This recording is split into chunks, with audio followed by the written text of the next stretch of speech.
I'm Tracy Baxter with today's Record Newswatch. They dubbed themselves Team Orange, and last night each member of the Orange County Republican team learned they'd emerged victorious during their election night gathering at the Chester Fun Center.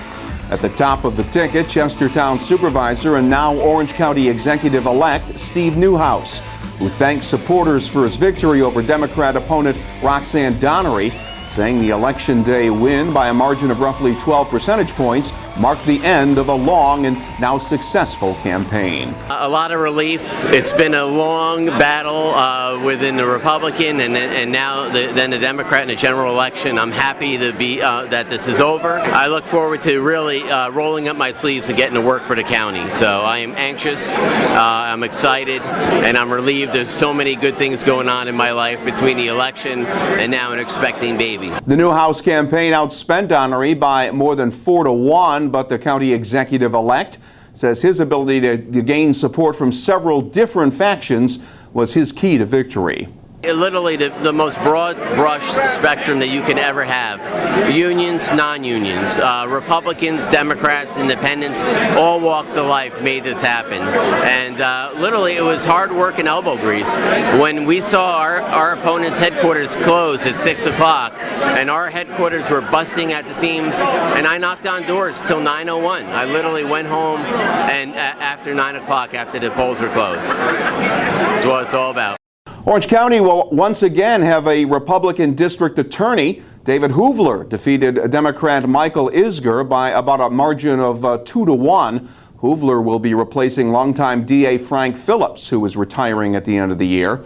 Hoovler says he's anxious to begin the transition and tackle his main issue, gang violence. And he says he got plenty of feedback from those he met on the campaign trail. Most people just wanted to hear what my plan was, how I planned to implement it, but most of the time they wanted to talk about just the fact that they want a DA that's in the community, one that's visible, and one that's there with the children, the family, and the seniors. And I think that was the most important thing that they said. The third county office to be won by Republicans was in the race for county clerk, where current state assemblywoman Annie Rabbitt defeated Democrat Deborah Mulqueen by about 12,000 votes. Rabbitt says she's happy to be serving the public in a job that's much closer to home in Goshen instead of Albany. And just knowing that I can come home and serve the people, my heart is just absolutely ready to explode to think that that is possible, because I do love being a public servant, and to be able to do it here local is just absolutely more than I would ever imagine could happen. In Sullivan County, supporters of the casino gambling proposition gathered at Bernie's in Rock Hill, where they got the good news. Prop 1 had passed, meaning our region will be getting at least one, maybe two, Las Vegas-style casinos in the future. Many wondered if that day would ever come, and with statewide passage of the constitutional amendment, the wait will soon be over. Some were calling it the most important vote in Sullivan County's history. We've waited for 40 years, over 40 years in Sullivan County for a casino, and now it's going to be part of a destination resort, which can help bring back economic development. It'll be the catalyst, the spur that will get things moving again. So we're very excited about it. It's jobs and economic development. I mean, it's something that we've been waiting for a long time, and possibly the rebirth of the hospitality and tourism industry that disappeared here so many years ago. A decision on where the 4 upstate casinos will be built is expected to be made by next summer. Keep clicking here at Record Online throughout the day to get updated numbers and any new election-related information. In other news, a pair of trials were getting underway today, including the Ulster County Court trial of 44-year-old Joseph Rodriguez, accused of beating to death 2-year-old Asia Perez in Rodriguez's New Paltz home back in June of 2012. The child was Rodriguez's wife's niece and had been visiting from the Dominican Republic. Prosecutors say Rodriguez has a long criminal history and has been in and out of prison since age 20.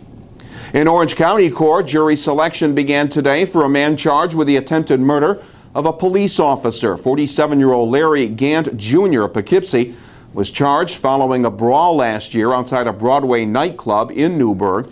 where responding Newburgh police officer Eric Henderson was seriously hurt after being slashed across the neck.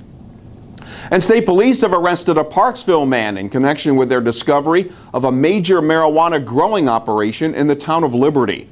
Armed with search warrants, state police capped a 2-month investigation with a raid of 2 residences. There, they seized several hundred mature marijuana plants along with pot ready for sales and several thousands of dollars worth of growing equipment.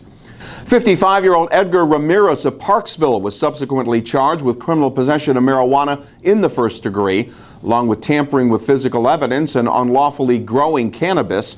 Ramirez was ordered held without bail in Sullivan County Jail. Nice fall weather will return once some overnight rain moves out. Tomorrow will begin with some lingering shower activity, but once it does move out, we will be left with some afternoon sunshine Thursday. The highs will be up around 60 degrees.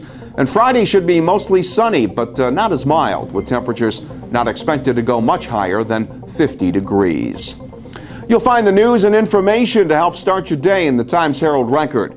And breaking news is just a click away right here at Record Online. For Record Newswatch, I'm Tracy Baxter.